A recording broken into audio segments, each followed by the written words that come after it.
Halo semuanya, selamat datang lagi di podcast Tips Indonesia. Kali ini spesial banget kita kedatangan tamu yaitu Bapak Askan Setiabudi. Nah, untuk podcast kali ini kita akan tanya-tanya tentang franchise mastery. Tanpa berlama-lama, kita langsung saja tanya kepada Bapak Askan Setiabudi. Oke, kita akan ke pertanyaan yang pertama.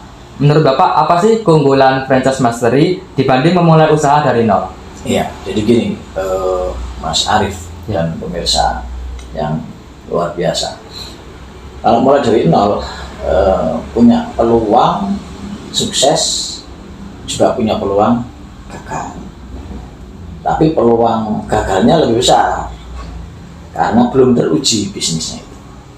Masih trial and error, masih test market, masih nguji pola marketing, masih nguji kemampuan SDM. Jadi masih belum bisa dipastikan. Sementara kalau franchise itu merek kan sudah dikenal tuh, keuangan sudah teruji. Karena nggak mungkin orang memfranchise-kan sebuah bisnis kalau keuangannya belum teruji dengan bagus, tersusun dengan bagus. Kemudian SDM-nya sudah teruji, ya kan? Kemudian market juga sudah teruji, meminati atau menyukai atau mau membeli produk itu. Jadi franchise ini potong kompas, tidak mulai dari nol tapi membeli merek atau bisnis yang sudah terbukti running di pasar, sehingga tidak harus memulai dari nol, sehingga peluangnya lebih besar untuk sukses, gitu Mas. Kita lanjut di pertanyaan kedua ya Pak. Ya. Kalau begitu, menurut Bapak, apa kesalahan umum yang sering dilakukan oleh franchise muda, yaitu sebagai pemilik, dan bagaimana cara mengatasinya? Ya, pemilik franchise kita kenal namanya franchisor, pembelinya namanya franchisee. Nah, kesalahan franchisor pemula adalah satu, belum jelas profitnya, ya. Istilahnya revenue profit drivennya belum jelas. Jadi cara untuk memastikan bisnis itu profit belum clear, sudah difranchise-kan.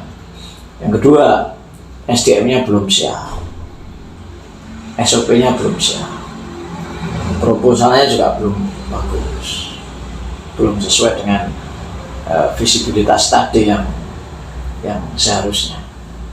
Jadi keburu-buru difranchise-kan sementara bisnisnya belum proven, belum jelas profitnya, belum jelas laporan keuangannya, belum jelas SDM-nya, SOP-nya, pola marketingnya. Bahkan bisa jadi belum jelas market need-nya, marketnya belum clear, dia buru-buru sudah memfranchise. Nah, itu kesalahan yang cukup banyak dilakukan oleh franchisor pemula, gitu Mas. Oke, kita ke pertanyaan yang ketiga. Nah, bicara soal promosi nih Pak, seberapa penting sih peran digital marketing dalam mengembangkan bisnis franchise ini? Sangat penting Mas, karena begini, dengan online atau digital marketing itu produk kita akan dikenal lebih cepat oleh masyarakat, oleh calon customer. Kita bisa menjangkau lebih luas lagi dengan waktu yang lebih cepat. Kalau offline itu kita pasti terbatas lah, nggak bisa luas seperti online.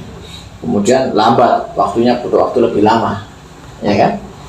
Kemudian biaya tentunya lebih besar, ya kan? Nah, dengan adanya online ini sebuah merek bisa cepat sekali terkenal.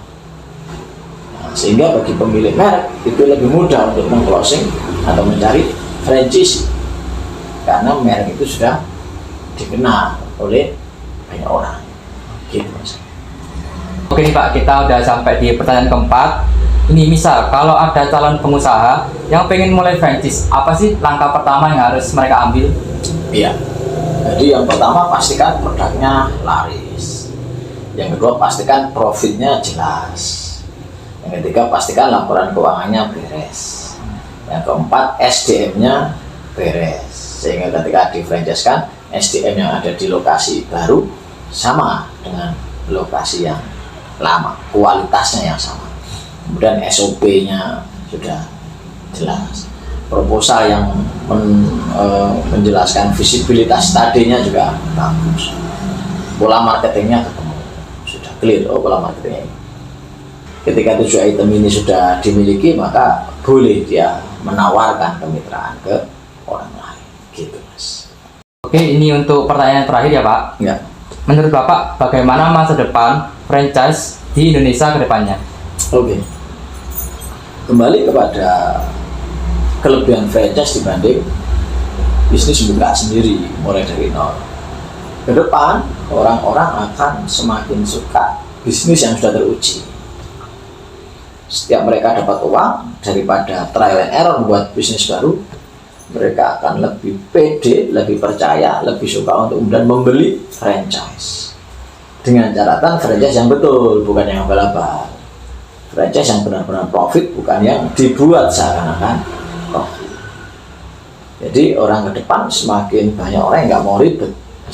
Jadi beli franchise adalah salah satu alternatif untuk membagi investasi. Karena dalam teori investasi kan jangan teruk. Dalam teori investasi dikatakan jangan taruh telur di satu keranjang. Nah, sebagian dibagi ke franchise. Nah, ke depan semakin banyak orang akan mencari franchise yang bagus. Karena dia punya uang, nggak punya waktu untuk ngelola uang. Itu. Oke, terima kasih Pak Askan atas waktu dan juga ilmu yang telah diberikan. Oke. Buat teman-teman, jangan lupa like, comment, dan subscribe agar tidak ketinggalan konten kita selanjutnya. Bye-bye dan see you the next video.